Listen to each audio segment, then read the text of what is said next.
Okay, magandang umaga po sa bawat isa sa mga nakakapakinig ng pampalakas tinig na ito.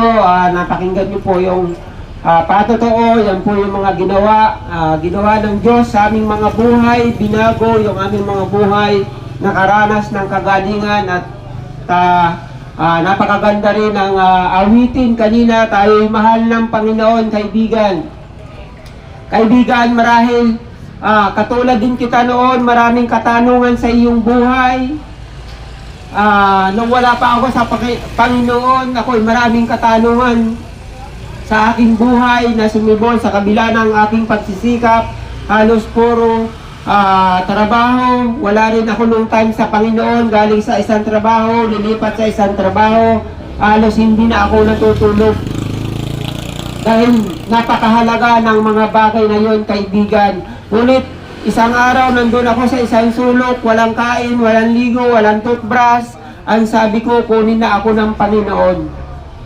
Dahil sa kaibigan, sa kabila ng aking pagsusumikap, halos ay nakadama ako sa aking sarili na parang wala akong silbi. At doon nagsimula yung aking mga katanungang, kaibigan, bakit mahirap yung buhay?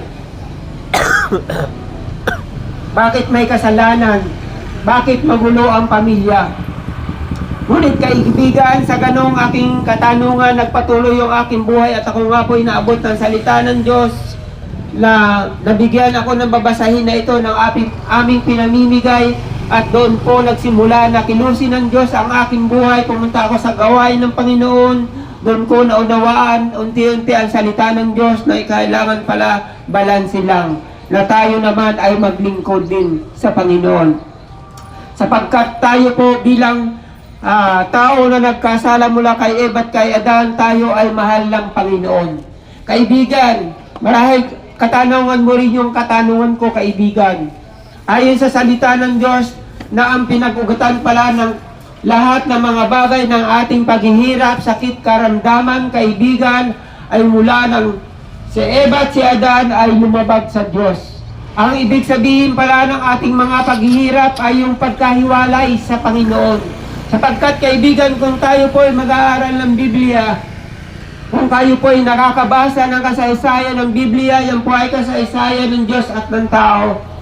Doon po sa Genesis 3, mababasa natin doon na nagsimula na pumasok ang karamdaman at kahirapan sa tao dahil nga sa pagsuway ng tao sa Diyos. Dati noon, walang problema ang tao, kain, tulog. Siyempre, pag sila'y kumain, inaantok, matutulog yan. At pagkagising, nandun lang din yung pagkain. Kaya, kain, tulog, ganun ang buhay ng tao noon, masarap. Ngunit anong nangyari? Bakit ganito yung naging senaryo ng ating buhay, kaibigan? Isa lang yung pinakadahilan, yung pagsuway sa Panginoon. Yung hindi pagsunod sa kalooban ng Diyos. Yun lamang ang pinagpugatan lahat ng mga bagay na ito, kaibigan, ng ating mga pagdurusa, ng ating mga paghihirap, ng sakit, karamdaman. Ngunit kaibigan, ang sabi nga ng kanta, mahal tayo ng Panginoon. Ang katunayan, ang sabi sa John 3:16, sinugo niya ang kanyang bugtong na anak na sino mang sumampalataya sa kanya ay hindi na mapapahamak. Ibig sabihin, kaibigan, kung tayo lamang ay sasampalataya sa Panginoong Hesus, hindi na natin mararanasan yung consequence o parusa ng kasalanan. Kaibigan, ang sabi doon, hindi na tayo mapapahamak at tayo magkakaroon na ng buhay na walang hanggan. Sapagkat tayo, kaibigan, ay dadaan lang sa mundo na to. At ang haharap sa Diyos, yung ating ginawa para sa Panginoon, kaibigan. Ang katotohanan ng buhay. Kaya sabi ko sa Panginoon, kunin na niya ako dahil sa dulo ng ating buhay, mayroong kamatayan, kaibigan. Sa ayaw natin sa gusto. Darating yon, sabi nga, unaw na lang. Ngunit kaibigan, doon na ba natatapos ang ating buhay? Hindi pa. Dahil doon pa lamang magsisimula ang ating destiny. Tayo, ang sabi ng Biblia, sa mga patuloy sa kasalanan ay tatapon sa dagat-dagatang apoy. Ngunit ang mga nagsisampalataya sa Panginoong Hesus, kaibigan, sila lamang yung muling makakabalik sa biyaya ng Diyos sa paraiso na kung saan pinalaya si Eva at si Adan.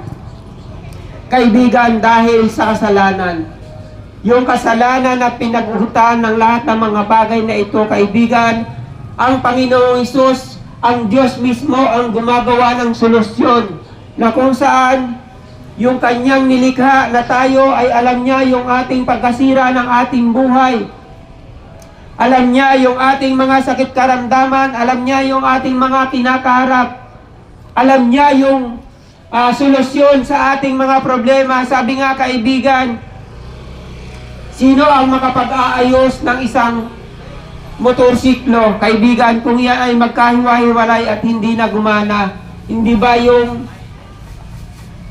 naka-imbento niyan? Ngunit tayo kaibigan, kung nagkaroon ng pagkasira at pagkawasak yung ating buhay sa ayaw natin, sa gusto kung ating nilalabag yung para sa kalusugan ng ating katawan, tayo ay humahantong doon sa pagkawasak ng ating katawan, humihina at nagkakaroon ng sakit, karamdaman. Doon na nga sa ayaw natin, sa gusto, yung destiny na sinasabi ko, kamatayan yung dulo ng katawan natin.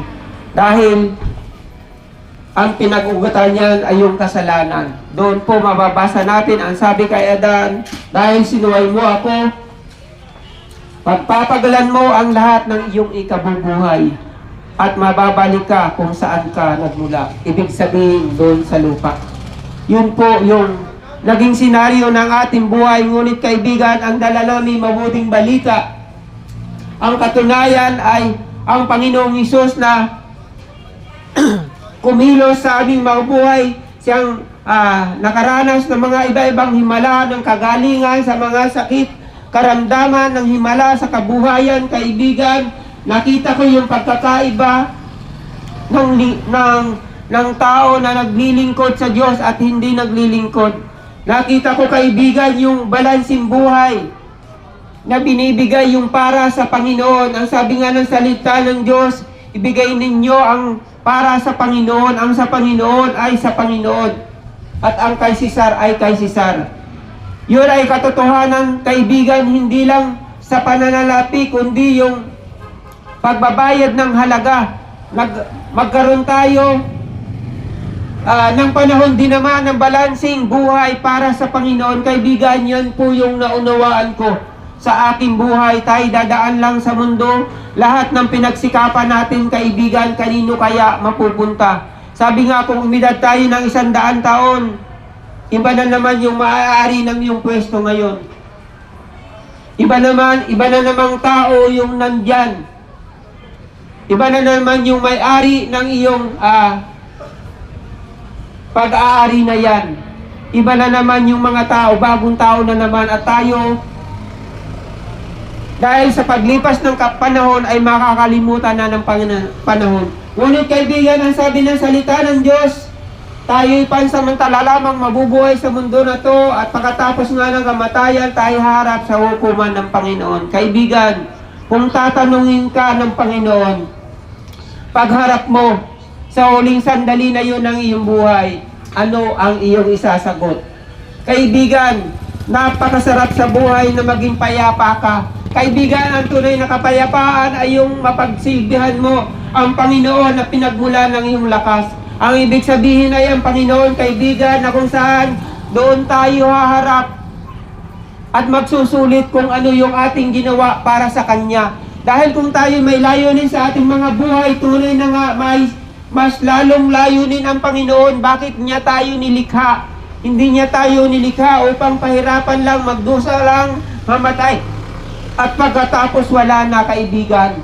Katulad mo, meron ding layunin ang Diyos kung papaano may purpose sa iyong pamilya, ganun din may purpose ang Diyos.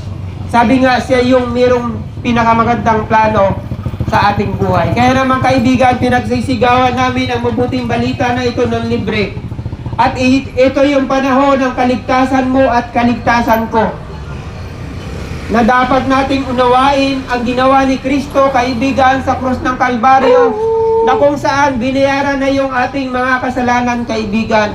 Ang sabi sa salita ng Diyos, na sino mang sumampalataya ay handang ipawalang sala ng Panginoon. Kaya naman, kaibigan, tayo'y pilit na hinihintay ng Panginoon, kaibigan. Ngayon tayo nasa panahon ng biyaya. Ngunit ang biyaya, alam naman natin, kaibigan, ito'y dumadaan lang. At isang araw, kung ito'y papalampasin natin, maaring hindi na natin makamtan. Kaya kaibigan, nandyan ka, napapakinggan mo yung pampalakas tinig na ito. Isa lamang ang layunin ng salita ng Panginoon, na sabi niya, ipangaral nyo sa buong lupa ang salita ng kaligtasan at turuan nyo sila, sumunod, baptismuhan nyo sila sa ngalan ng Ama, Anak at ng Espiritu, dahil ang nais ng Diyos, kaibigan, hindi ka mapahamak, ikaw at ako. Ang nais ng Diyos, tayo'y mapawalan sala sa kasalanan na nag-uugat sa ating pagkatao. Tayo'y mapawalang sala, ang katunayan kung tatanggapin lamang natin ang Panginoong Hesus na siyang nagbayad ng ating mga kasalanan, kaibigan. Ito yung simula na matutuntun mo yung tunay na layunin ng buhay.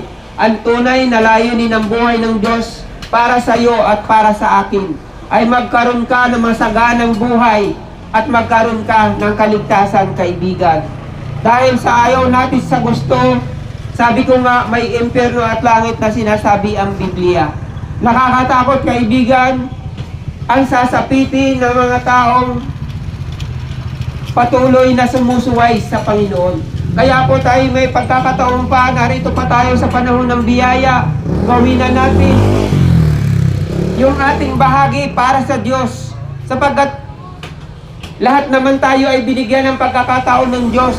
Lahat naman tayo ay binigyan ng pagkakataon sa pagtatrabaho, sa paghahanap buhay at sa pamamahinga.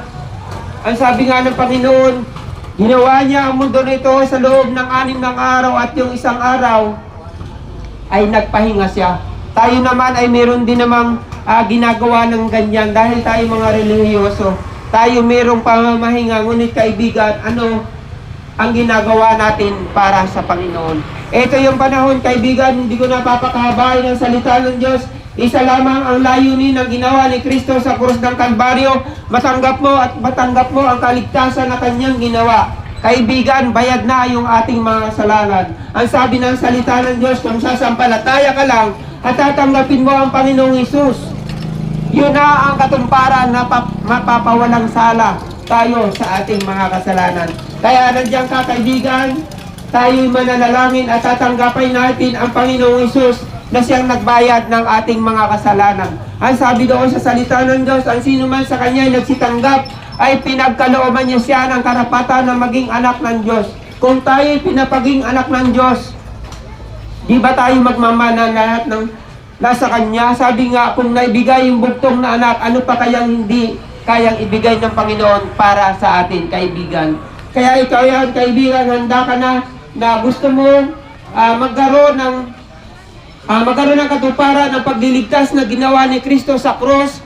Nandiyan ka, napapakinggan mo yung pampalakas tinig na ito. Nais kitang i-guide sa isang panalangin na kung saan ito'y amin din namang ginawa. Na kung saan yung panalangin na ito ng pagtanggap sa Panginoon. Kaya dyan, ate, kuya, kayong mga nakikinig, kaibigan, habang kayo busy, pwede niyong ikiling yung inyong pakinig sa pampalakas tinig na ito. Igagayad ko lang po yung isa sa panalangin ng pagtanggap. Ikaw, kuya, bago ka umalis. Ganito po yung panalangin. Sisimulan ko na, igagayad ko lang kayo sa panalangin sa Panginoong Hesus na siyang nagbayad sa ating mga kasalanan. Tatanggapin natin siya sa pamamagitan ng panalangin na to. So, ganito po yung panalangin. Sabihin niyo po, O Panginoon, Diyos na buhay at makapangyarihan sa lahat, salamat sa iyong awa. Hanggang ngayon, inaalala mo ako. Tinatanggap ko po ang Panginoong Hesus na siyang nagbayad sa aking mga kasalanan. Alalahanin mo ako at ang aking pamilya sa iyong pagliligtas. Ito po yung aking panalangin, Ama. Salamat sa kaligtasan sa pangalan ni Jesus. Amen. So congratulations po kaibigan. Hindi lamang po dyan nagtatapos at ang pabalita po ay kaya po meron po tayong gawain, hindi po yung paglilinis ng kasalanan kundi upang maunawa natin yung pagliligtas ng Panginoon. At ibibigay ko na po yung pabalita sa aking kasama. God bless po, pagpalain kayo ng Panginoon. Okay, so yun po ang pangangaral at pagbabahagi ng salita ng ating Panginoon. At dito po nagtatapos ang may kinaming programa. Salamat po sa inyong pakikinig at para po sa mga pabalita, kami nga po pala ang group